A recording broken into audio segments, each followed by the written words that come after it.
Hi అండి. ఈరోజు video ఏంటంటే, ముందుగా నేను ఒక ఉల్లిపాయ కట్ చేసుకున్నానండి. చిన్నవి సన్నగా తరుముకున్నా.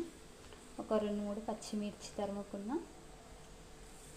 ఒక 5-6 కరివేపాకు రెమ్మలు తరుముకోవాలి సన్నగా. అట్లే ఒక చిన్న టమాటో సన్నగా కట్ చేసుకొని పెట్టుకున్నాం ముందుగా. ఇప్పుడైతే ఇవి పక్కకు పెట్టుకుందాం. నేను ఏం చేస్తానో చూపిస్తాను. మనం ఇంట్లో ఎక్కువనే దోశపిండి ఎక్కువనే వేసి పెట్టుకుంటాం కదండి. మిగిలితే దాన్ని వెరైటీగా చట్నీ లేకుండా ఎలా చేసుకోవాలో టిఫిన్ చూపిస్తాను ఈ వీడియోలో. ముందుగా దోశపిండి తీసుకోవాలండి మనం. అందులో కొంచెం జీలకర్ర,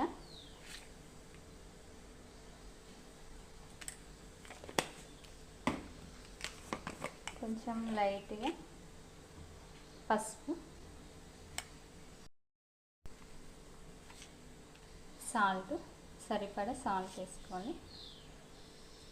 చట్నీ ఉండదు కదండి, కొంచెం చూసి వేసుకోవాలి.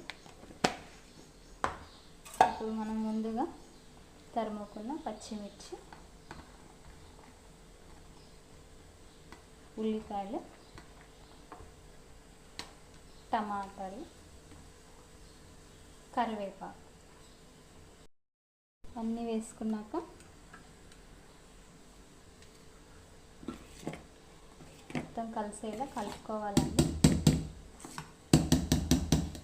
నేనైతే చేతితోన కలుపుతున్నాను. ఇట్లా మొత్తం ఉల్లిగడ్డ ఫ్లేవర్, పచ్చిమిర్చి, టమాటా అంతా ఫ్లేవర్ తగిలేలాగా పిండికి చేతితోన కలుపుకుంటే బాగుంటుంది. ఎందుకంటే ఇట్లా కొంచెం గట్టిగా రఫ్ చేస్తే పిండిని అన్నీ టేస్ట్ బాగా వస్తుందండి చేతితోనే కలుపుకుంటే.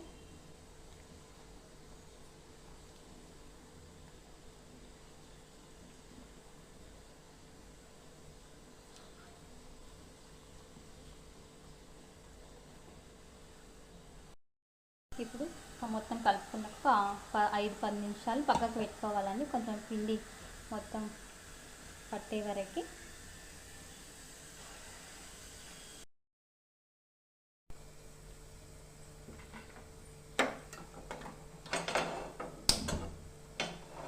స్టవ్ ముట్టించుకొని పెన్నం వేడెక్కే వరకు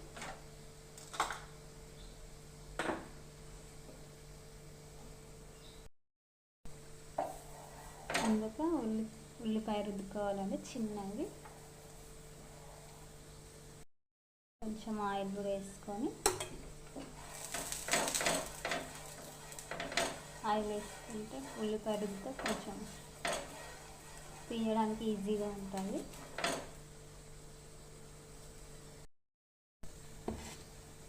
చిన్న బౌల్ తీసుకొని ఇట్లా పోసుకోవాలండి. చెంచాతో కాకుండా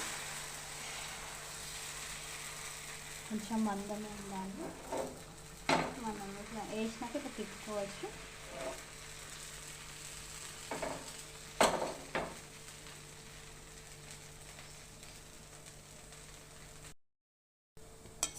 ఇప్పుడు పైన కొంచెం ఇట్లా నెయ్యి అండి. నెయ్యి తినేటోళ్ళు ఉంటే వేసుకోవచ్చు, తినని వాళ్ళు ఉంటే అవసరం లేదు, నూనె అయినా వేసుకోవచ్చు. టేస్ట్ ఉంటుందండి ఇట్లా నెయ్యి వేస్తే.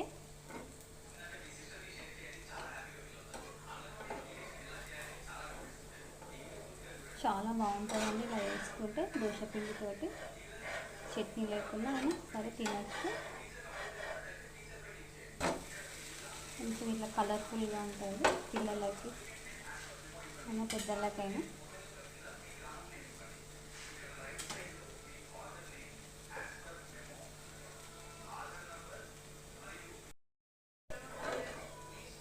చూడండి కలర్ఫుల్గా ఉంటుంది. చాలా స్మూత్గా ఉంటుందండి తినడానికి కూడా.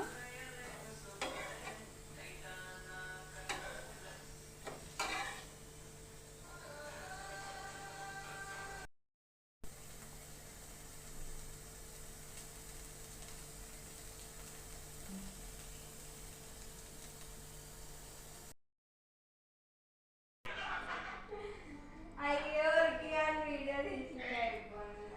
ఇలా ఉట్టిగా తిన్నా టేస్టీగా ఉంటుందండి.